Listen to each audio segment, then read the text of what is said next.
నమస్తే. Welcome to our channel. నేను మీ Anusha. According to recent survey ప్రకారం మన ఇండియాలో 138 మిలియన్ పీపుల్ సీకేడీ అంటే క్రానిక్ కిడ్నీ డిసీజ్‌తో బాధపడుతున్నారు.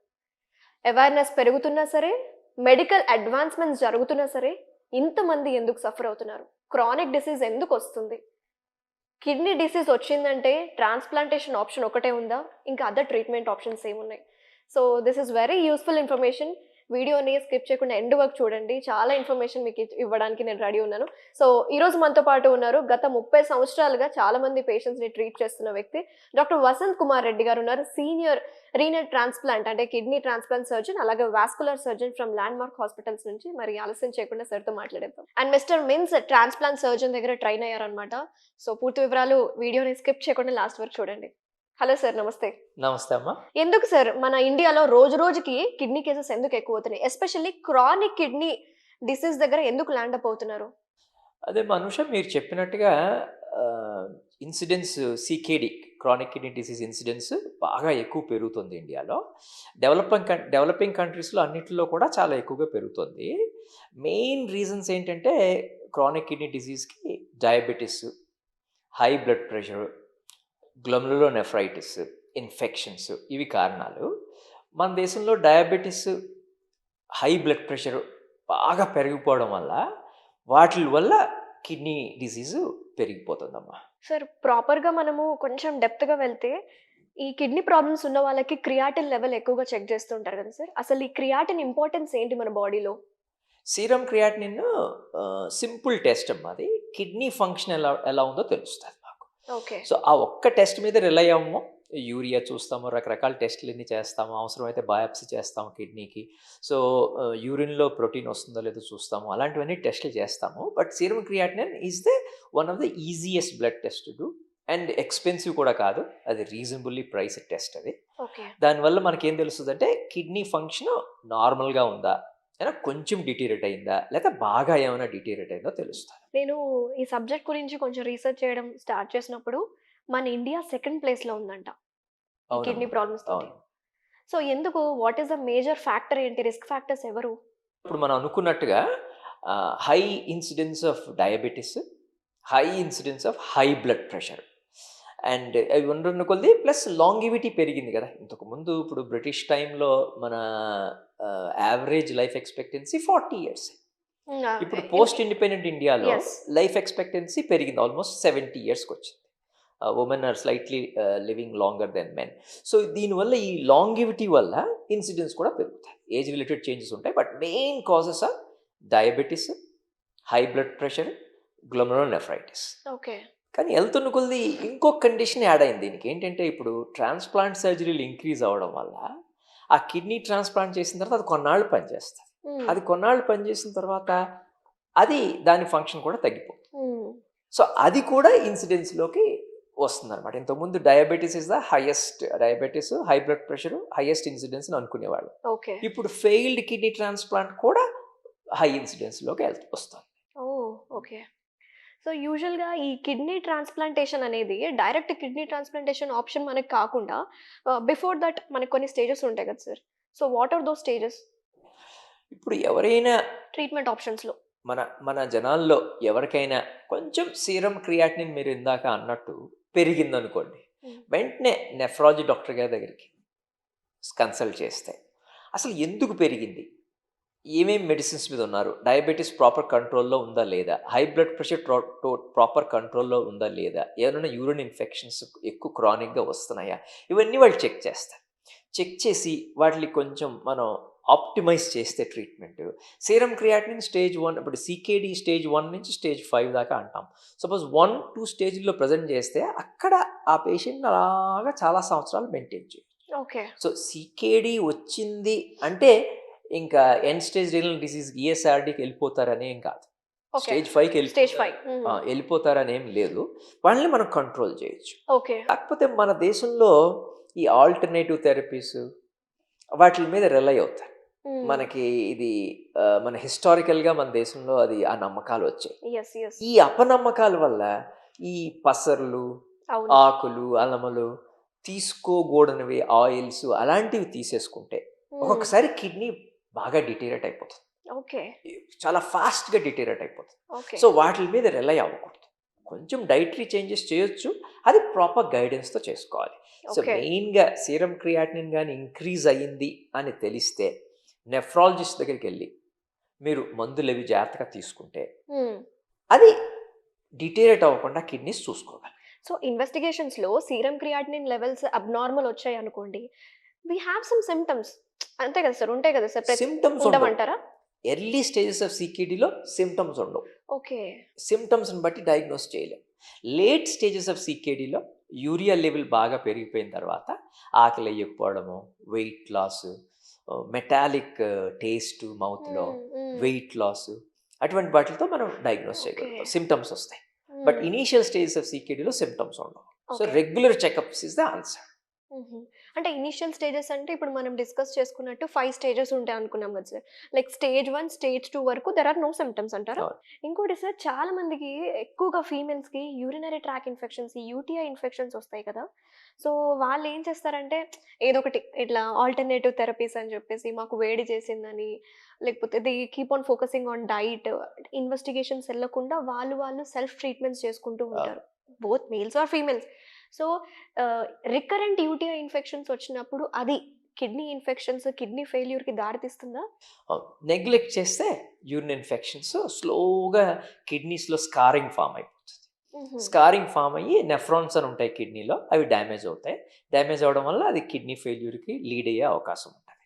So okay. Recurrent urinary tract infections ఉన్నాళ్ళు ఇమ్మీడియట్గా నెఫ్రాలజీ, యూరాలజీ టీమ్స్ దగ్గరికి వెళ్ళి ట్రీట్మెంట్ తీసుకోవడం మంచిది. సో డయాగ్నోసిస్ ఎలా ఉంటుంది సార్? సీకేడీ వచ్చిందంటే డయాగ్నోసిస్ ఎలా ఉంటుంది? ట్రీట్మెంట్ ఎలా ఉంటుంది? ఇప్పుడు మనం డిస్కస్ చేసుకున్నట్టు మీరు నెఫ్రాలజీ డాక్టర్ గారు ఈ సీరం క్రియాటినిన్, బ్లడ్ యూరియా, యూరిన్లో ప్రోటీన్ వెళ్తుందా లేదా, యూరిన్లో గ్లూకోజ్ వస్తుందా లేదా, యూరిన్ ఎసిడిక్ ఉందా, ఆల్కలైన్ ఉందా, ఇవన్నీ చూసుకుని వాళ్ళు ఒక డయాగ్నోసిస్కి వస్తారు. వాళ్ళు డయాగ్నోసిస్కి వచ్చి వాళ్ళకి కాజ్ తెలుస్తుంది. చాలాసార్లు కాజ్ తెలుస్తుంది. ఓకే. ఒకవేళ కాజ్ వాళ్ళకి క్లినికల్గా తెలియకపోతే కిడ్నీ బయాప్సీ చేసి పెథాలజీ డాక్టర్ గారు చూసి ఎందుకు కిడ్నీలో నెఫ్రాన్స్ డ్యామేజ్ అవుతున్నాయో వాళ్ళు చెప్తారు.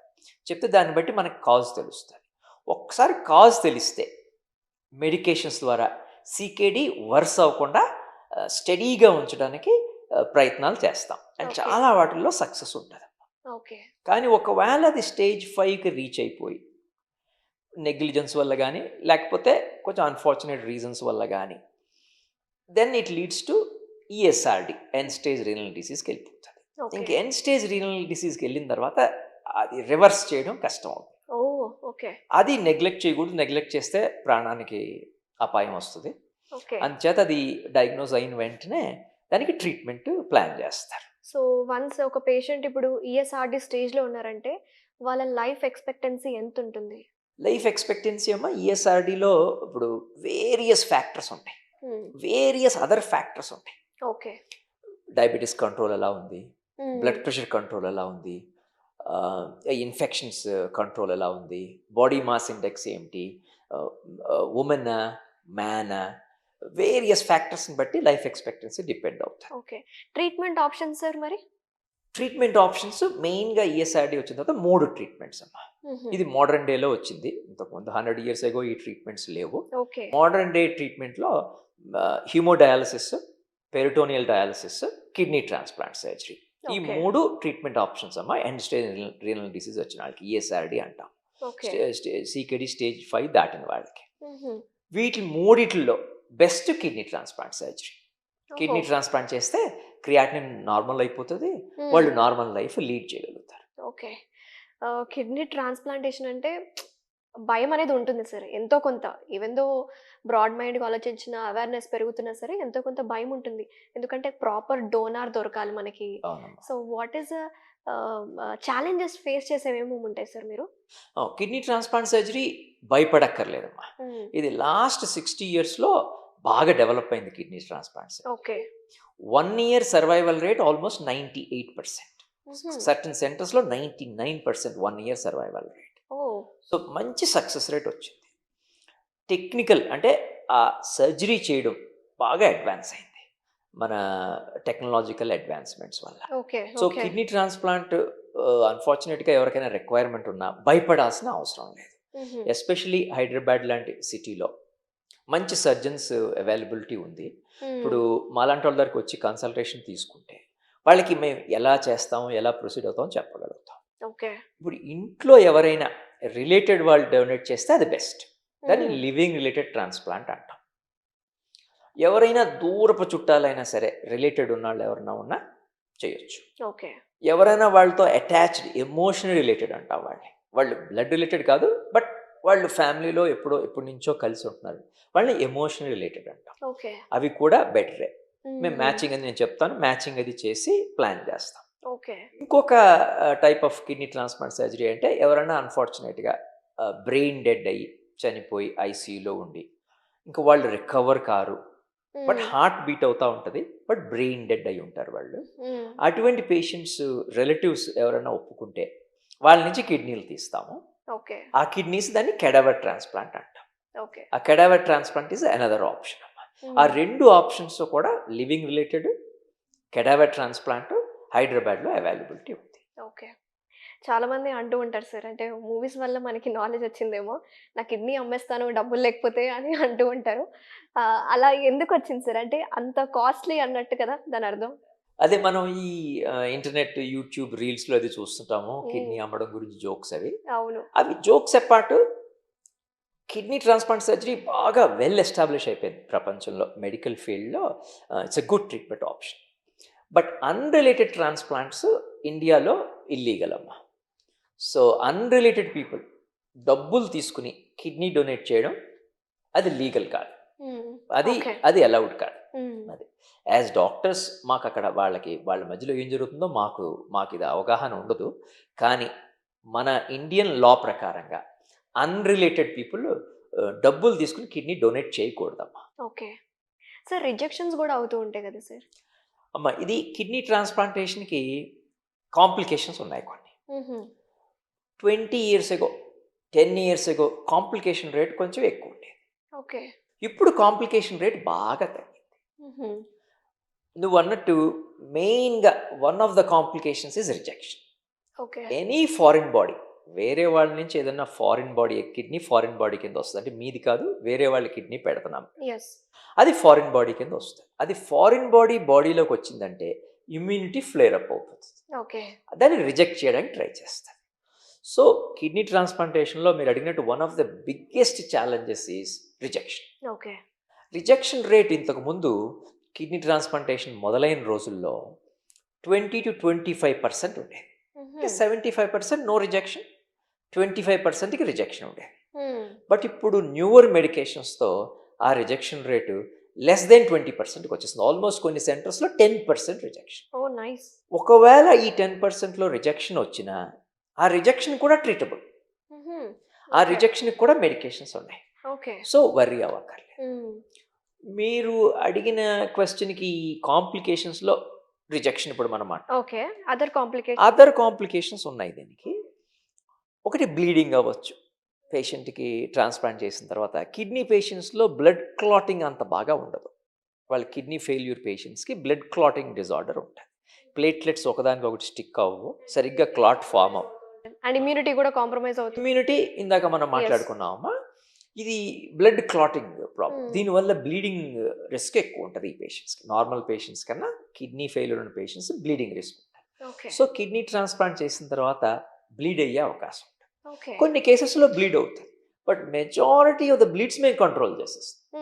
ఒక్కొక్కసారి మేము పేషెంట్ని మరుసటి రోజు లేకపోతే 2 రోజులు పోయిన తర్వాత ఆపరేషన్ థియేటర్కి మళ్ళీ తీసుకెళ్ళి ఓపెన్ చేసి చూసి ఏదైనా బ్లీడింగ్ అయితే కంట్రోల్ చేసేస్తాం. సో దాని గురించి కూడా అంత వర్రీ లేదు. Most of the bleeding situations control చేసేయగలం. సో అదర్ కాంప్లికేషన్స్ ఏంటంటే యూరినరీ కాంప్లికేషన్స్ అవ్వచ్చు, యూరిన్ లీక్ అవ్వచ్చు. ఎందుకంటే కిడ్నీ ఆర్టరీ వెయిన్ కనెక్ట్ చేసిన తర్వాత యూరెటర్ ఉంటుంది, ఆ యూరెటర్ ఏమో బ్లాడర్ కనెక్ట్ చేస్తాం మేము. ఆ బ్లాడర్ దగ్గర లీక్ అయ్యే అవకాశం, అది అతుక్కోకపోతే లీక్ అయ్యే అవకాశం. ఆ లీక్ కూడా మళ్ళీ మేము ఆపరేషన్ చేసి దాన్ని ఫిక్స్ చేయగలుగుతాం. సో కిడ్నీ ట్రాన్స్ప్లాంట్ ఆపరేషన్ కొన్ని కాంప్లికేషన్స్ ఉన్నా ఆ కాంప్లికేషన్స్ కూడా మేము డీల్ చేయగలుగుతాం. ఇప్పుడు అంత అడ్వాన్స్ అయింది టెక్నాలజికల్గా. I have seen few of the people sir, ఏంటంటే ఒక కిడ్నీ ఫెయిల్యూర్ అయిపోతుంది అనమాట. Only 1 kidney. సో, అది ట్రాన్స్‌ప్లాంట్ చేస్తారు. వాళ్ళు ఒక 5 ఇయర్స్, 6 ఇయర్స్ వరకు సర్వైవ్ అయ్యారు బానే. I have seen in my close రిలేటివ్స్‌లోనే చూసాను. తర్వాత మళ్ళీ అదర్ కిడ్నీ గూడా ఫెయిల్ అయిపోయింది సార్. అమ్మా ఇది ఒక కిడ్నీ ఫెయిల్ అయ్యి, ఒక కిడ్నీ ఉండడం రేర్. హ్మ్. రేర్. ఏదైనా డిజీజ్ వచ్చి, హ్మ్. ఏదైనా ఒక ట్యూమర్ ఉండి, ఆ కిడ్నీ తీసేస్తే రెండో కిడ్నీ ఉంటది. అది చానాళ్ళు పనిచేస్తది. అది ఏమన్నా ఫెయిల్యూర్ అయితే అది వేరే సిట్యుయేషను. ఓకే. బట్ జనరల్‌గా ఈ డయాబెటిసు, హై బ్లడ్ ప్రెషరు, ఈ గ్లోమెరులోనెఫ్రైటిస్ మనం మాట్లాడుకున్న మెయిన్ కాజెసు హ్మ్. 2 కిడ్నీస్‌ని ఒకేసారి ఎఫెక్ట్ చేసేస్తాయి. ఓహ్! 2 ఓకే. కిడ్నీస్ స్లోగా డిటీరియరేట్ అయిపోతాయి. ఓకే. ఇప్పుడు డొనేట్ మీరు ఇంకొక రకంగా పెట్టొచ్చు. డొనేట్ చేసిన వాళ్ళకి ఒకటే కిడ్నీ ఉంటది. అవును సార్. వాళ్ళు అవును. మంచి మనసుతో ముందుకొచ్చి వాళ్ళ అవును. ఫ్యామిలీ మెంబర్‌కి డొనేట్ చేస్తారు. మరి వాళ్ళ పరిస్థితి ఏంటి? In case other kidney damage అవుతే? అది గుడ్ క్వెషన్ అమ్మా. అది చాలా గుడ్ క్వెషన్. సో, సైన్స్ ఇంత డెవలప్ అవ్వకముందు 50 ఇయర్స్ ఎగో, 60 ఇయర్స్ ఎగో ఈ ఒక కిడ్నీతో పేషెంట్స్ కాదు వాళ్ళు. హ్మ్. వాళ్ళు ముందు కిడ్నీ యెస్. డొనేట్ చేయడానికి వచ్చిన మంచి మనుషులు. మంచి మనసులు. అవును. వాళ్ళకి మరి ఒకటే కిడ్నీ వదిలితే వాళ్ళ జీవితాలు ఎలాగా అని ఆలోచించారు. కానీ ఫాలో అప్‌లో చూస్తే ఈ ఒక కిడ్నీ డొనేట్ చేసి ఒక కిడ్నీతో బతికిన వాళ్ళు ఎక్కువ రోజులు బతుకుతున్నారు వాళ్ళు. ఓహ్! ఎందుకంటే వన్ ఆఫ్ ద రీజన్స్ ఏంటంటే వాళ్ళు రెగ్యులర్ హెల్త్ చెకప్స్. హుహు. వాళ్ళకి రెగ్యులర్‌గా హెల్త్ చెకప్స్ మేము చేస్తూ ఉంటాం. అట్‌లీస్ట్ ఇయర్లీ చేస్తూ ఉంటాం. డొనేట్ చేసిన వెంటనే వీక్లీ చేస్తాం. తర్వాత మంత్లీ చేస్తాం. కొన్నాళ్ళు పోయిన తర్వాత ఇయర్లీ చేస్తాం. సో, వాళ్ళకి ఏదైనా అదర్ మెడికల్ రిలేటెడ్ ప్రాబ్లమ్స్ ఉంటే వాళ్ళని ఎర్లీగా పట్టుకుంటాం. వాళ్ళకి ట్రీట్మెంట్ చేసేస్తాం. సో, వాళ్ళు లాంగర్ బతుకుతున్నారు. ఇంకొక చోట తెలిసిందేంటంటే వరల్డ్ వార్ 2లో, వరల్డ్ వార్ 1లో కూడా చాలా ఇంజరీస్ జరిగిపోయినాయి. అప్పటికి అంత సైన్స్ డెవలప్ అవ్వలేదు. వరల్డ్ వార్ 2 టైంకి చాలామంది సోల్జర్స్ యూరప్‌లో, మన ఇండియా నుంచే చాలామంది మిలియన్స్ ఆఫ్ సోల్జర్స్ బ్రిటిష్ తరపున ఎళ్లి పోరాడారు. ఎంతోమందికి ఇంజరీస్ జరిగాయి. బుల్లెట్ ఇంజరీస్, ట్రెంచెస్‌లో ఇంజరీస్, నైఫ్ ఇంజరీస్. వీళ్ళకి చాలా మందికి ఒక కిడ్నీ పోయింది. ఓకే. వీళ్ళంతా యంగ్ పీపుల్. సోల్జర్స్ అంతా ఆ టైంలో యంగ్ గదమ్మా! ఇప్పుడు కూడా యంగే. ఆ ఒక కిడ్నీ పోయినోళ్ళుని ఫాలో అప్ చేస్తే హ్మ్. సింగిల్ కిడ్నీతో బతికారు. They had normal lives. Okay. Survive అయినాళ్ళు, వార్‌లో సర్వైవ్ అయినాళ్ళు they had normal lives. So, ఆ సిట్యుయేషను ప్లస్ కిడ్నీ డొనేట్ చేసిన వాళ్ళది ఈ 2 ఫాలో అప్‌లో తెలిసిందేంటంటే, ఒక కిడ్నీ ఉన్నవాళ్ళు నష్టమేమి లేదు. మీరంటున్నారు కదా! రొటీన్ చెకప్స్‌లో ఉంటున్నారు. వాళ్ళ రెగ్యులర్ హెల్త్ చెకప్స్. గురించి కాన్సంట్రేట్ చేస్తూ ఉంటారు కాబట్టి అమ్మ. ఓకే. Regular checkups. ఇప్పుడు కిడ్నీ రిలేటెడ్ కాదు, మామూలుగా లాంగివిటీ పెరిగింది అంటున్నాం. అవును. ఈ లాంగివిటీ ఎందుకు పెరిగింది? Because of medical advances. Okay. Medical advances. Financial advancement, GDP growth, of course it contributes, but medical advances mainగా immunization, హ్మ్. చైల్డ్ బర్త్లో ప్రాబ్లమ్స్ లేకపోవడం, మెటర్నల్ మార్టాలిటీ తగ్గించుకోవడం, తర్వాత ఇన్ఫెంట్ మార్టాలిటీ తగ్గించుకోవడం, ఈ నేను ఇందాక అన్నట్టు వ్యాక్సినేషన్స్, తర్వాత ఓకే. రెగ్యులర్ చెకప్స్ అండ్ చాలా కండిషన్స్కి ప్రాపర్ ట్రీట్మెంట్స్, మెడికేషన్స్, సర్జరీస్ ఇవన్నీ రావడం వల్ల లాంగివిటీ పెరిగింది. సార్ ఇంకోటి సార్ ఇప్పుడు అడ్వాన్స్డ్ ట్రీట్మెంట్స్ వచ్చేసాయి కదా మనకి. రోబోటిక్ సర్జరీ అని చెప్పేసి. ఒకప్పుడు ఓపెన్ ఉండేది. అవును. నౌ రోబోటిక్, లాప్రో ఇవన్నీ వచ్చేసాయి. సో కిడ్నీ ట్రాన్స్‌ప్లాంటేషన్‌కి మీరు present highest advanced surgery procedures ఏమున్నాయి సార్? ఇప్పుడు డోనర్ నెఫ్రెక్టమీ నుంచి మొదలు పెడదాం. అంటే హ్మ్. ఇంట్లో వాళ్ళు ఎవరో మంచితనంతో ముందుకొచ్చి ఆహ్, వాళ్ళ ఫ్యామిలీ మెంబర్‌కి కిడ్నీ ఇస్తున్నారు. సో, వాళ్ళు పేషెంట్లు కాదు. వాళ్ళు ఇందాక మనం అనుకున్నట్టు వాళ్ళు మంచి మనుషులు ముందుకొచ్చారు. వాళ్ళకి మొత్తం అన్ని కాంప్లికేషన్స్, రిస్క్స్ అన్నీ ఎక్స్‌ప్లెయిన్ చేస్తాం. టెస్టులు చేస్తాం. ఈ హెచ్ఎల్ఈ అంటాం, అంటే జెనెటిక్ టెస్టింగ్ చేస్తాం. మ్యాచ్ అయిందో లేదో చూస్తాం. క్రాస్ మ్యాచ్ రిజల్ట్స్ చూస్తాము. చూసిన తర్వాత అంతా ఓకే అన్న తర్వాత ప్రొసీడ్ అవుతాం. వాళ్ళకి కిడ్నీ ఇంతకుముందు ఓన్లీ ఇక్కడ సైడ్‌న కట్ చేసి, ఒక హ్మ్. రిబ్ తీసి, ఓకే. సమ్‌టైమ్స్ రిబ్ తీయకుండా ఓహ్! పెద్ద కట్ చేసి కిడ్నీలు తీసేవాళ్ళు. ఓకే. దానికి కొంచెం పెయిన్ ఎక్కువుండేది. యెస్. యెస్. కొంచెం హాస్పిటల్‌లో ఎక్కువ రోజులు స్టే. ఉండాల్సొచ్చేది. రికవరీ కొంచెం టైం పట్టేది. హ్మ్. అయినా సేఫే. అది కూడా క్వైట్ సేఫే. ఇప్పుడు లాప్రోస్కోపిక్‌గా కిడ్నీ తీస్తున్నాం. స్మాల్ ఇన్సిషన్స్‌తో కీ హోల్ ఆపరేషన్ చేసి కిడ్నీ తీసేస్తాం. ఆ కీ హోల్‌లోంచి కిడ్నీ బయటికి రాదు. హ్మ్. కిడ్నీ నలిగిపోతుంది. అవును. సో, ఆ కిడ్నీ సైజు కట్ చేసి, ఆపరేషన్ అంతా కీ హోల్‌తో చేస్తాం. కిడ్నీ తీసేటప్పుడు ఆ కిడ్నీ సైజు కట్ చేసి, దానిలోంచి కిడ్నీ బయటికి తీస్తాం. సో, ఆ మాత్రం కట్ ఉంటది. ఓకే. ఆ మాత్రం కట్ కూడా లేకుండా తీసే కొన్ని వేరియేషన్స్ ఉన్నాయి. బట్ జనరలీ ఆ మాత్రం కట్టు ఉంటాయి. బట్ ఈ లాప్రోస్కోపిక్తో చేయడం వల్ల ఏంటంటే వాళ్ళకి పెయిన్ తక్కువ ఉంటుంది, ఓకే పోస్ట్ ఆపరేటివ్గా ఎర్లీ రికవర్ అవుతారు, ఎర్లీగా డిశ్చార్జ్ అయిపోతారు, ఓకే మెంటల్ కాంప్లికేషన్స్ ఉండవు, ఐసీయూ స్టే ఉండదు. So it's quite a bit of advance. So ఇంతకుముందు హాస్పిటల్ స్టే ఎంత ఉంటుంది సార్, ఎన్ని రోజులు ఉంటుంది? జనరల్గా 3-4 డేస్, 3-4 డేస్లో డిశ్చార్జ్ Discharge చేసేస్తాం. అయిపోవచ్చు. మీరు అడిగిన ఇంకో క్వశ్చన్ రోబోటిక్స్. Yes. ఇప్పుడు రోబోట్ ఫ్యాషన్ అమ్మా. ఇప్పుడు Hmm. మీరు అదే. యూట్యూబ్ రీల్స్ అవనివ్వండి, ఇన్స్టాగ్రామ్ అవనివ్వండి, లేదా హాస్పిటల్స్ అవనండి, కార్పొరేట్ హాస్పిటల్స్, ఎక్కడ చూసినా దేనికైనా రోబోట్ రోబోట్ రోబోట్ వాడాలి. రోబోట్ ప్రస్తుతానికి కొన్ని సిచ్యువేషన్స్లోనే యూస్ఫుల్. డోనార్ నెఫ్రెక్టమీకి రోబోట్ వాడచ్చు, కానీ కొన్ని సెంటర్స్లో కిడ్నీ ట్రాన్స్ప్లాంట్ చేయడానికి కూడా రోబోట్ వాడతారు. ఓ మా సెంటర్లో okay. కూడా మేము కూడా అటెంప్ట్ చేస్తున్నాం, Hmm. మేము కూడా వాడుతున్నాం. కానీ మేము సీనియర్ సర్జన్స్గా మేము సజెస్ట్ చేసేది ఏంటంటే డోనార్ నెఫ్రెక్టమీకి రోబోట్ బాగుంది, మంచి రిజల్ట్స్ వస్తున్నాయి. కిడ్నీ ట్రాన్స్ప్లాంట్కి రోబోట్ వాడవలసిన అవసరం లేదు, చాలా తక్కువ ఇండికేషన్స్ ఉన్నాయి. బాగా obese patient, narrow pelvis, Mhm. Difficult surgeries ఏమన్నా ఉంటే రేర్ వాళ్ళకి రోబోట్ వాడచ్చు. But in Indian patients most of them థిన్గా ఉంటారు, మరీ అంత ఫ్యాట్ ఉండదు, yes. సీకేడీలో చాలా వెయిట్ లాస్ ఉంటుంది. వాళ్ళందరికీ open surgery well established, Oh, okay. Complications rate బాగా తగ్గిపోయింది. So only thing hospital stay ఎక్కువ ఉంటుంది, పెయిన్ ఎక్కువ ఉంటుంది. రోబోటిక్గా ట్రాన్స్ప్లాంట్ చేసినా సరే హాస్పిటల్ స్టే సిమిలర్ ఉంటుంది, ఎందుకంటే రిజెక్షన్ అది చూసుకోవాలి కదా, మేము కిడ్నీ ఫంక్షన్ ఎలా ఉందో చూసుకోవాలి. సో హాస్పిటల్ స్టే సిమిలర్ ఉంటుంది, డెఫినెట్గా కొంచెం పెయిన్ తక్కువ ఉంటుంది. But as a senior surgeon నా సజెషన్ ఏంటంటే డోనర్ నెఫ్రెక్టమీ రోబోటిక్గా ఎస్ చేయొచ్చు. ట్రాన్స్ప్లాంట్ సర్జరీ ఎవరైనా రోబోటిక్ అంటున్నారంటే అది జిమ్మిక్స్. సో పేషెంట్స్ దీని గురించి ఐడెంటిఫై చేసి ప్రాపర్ డీటెయిల్స్ తెలుసుకొని వెళ్తే మోసపోకుండా ఉంటారు. అమ్మా, ఇది ట్రాన్స్ప్లాంట్ సర్జరీలో 2 ఇంపార్టెంట్ థింగ్స్ పేషెంట్స్ చూసుకోవాలి. సర్జికల్ టీం ఎవరు, ఒకళ్ళే సర్జన్ చేసేస్తారు మొత్తం అంతా అనే ఒక నానుడు ఉంది, Hmm. మిస్టేక్ అది. నా ప్రకారంగా వరల్డ్ అంతా తిరిగి వచ్చాను నేను, ఒకటే సర్జన్ కాదు, ట్రాన్స్ప్లాంట్ సర్జరీ అన్నది ఒక టీం వర్క్ అమ్మా. It's a big team, surgical team. So at least 2-3 surgeons ఉండాలి, Hmm. అట్లీస్ట్ 2-3 సర్జన్స్ ఉండాలి. సో టీం ఎవరో కనుక్కోవాలి, వాళ్ళ ఎక్స్పీరియన్స్ ఏంటో కనుక్కోవాలి, వాళ్ళ కాంప్లికేషన్ రేట్ ఏంటో కనుక్కోవాలి. మిగతా పేషెంట్స్ నుంచి కూడా మీకు పేషెంట్స్కి అర్థమవుతుంది, దాన్ని బట్టి డెసిషన్ తీసుకోవాలమ్మా. ఓకే సార్, వన్స్ ట్రాన్స్ప్లాంటేషన్ అయిపోయిన తర్వాత ఎవ్రీథింగ్ రిజెక్షన్స్ ఏమీ లేవు అన్న తర్వాత కూడా what are the life style changes we have to adapt? మంచి క్వశ్చన్ అమ్మ ఇది. మనం బిగినింగ్లో మాట్లాడుకున్నాము, కిడ్నీ ట్రాన్స్ప్లాంటేషన్ టెక్నాలజికల్గా బాగా అడ్వాన్స్ అయింది, యాంటీ రిజెక్షన్ మెడికేషన్స్ మంచిగా వచ్చాయి. ఇవి రావడం వల్ల longevity of the kidney transplant పెరిగిందమ్మా. 98 to 99% kidneys are working at 1 year.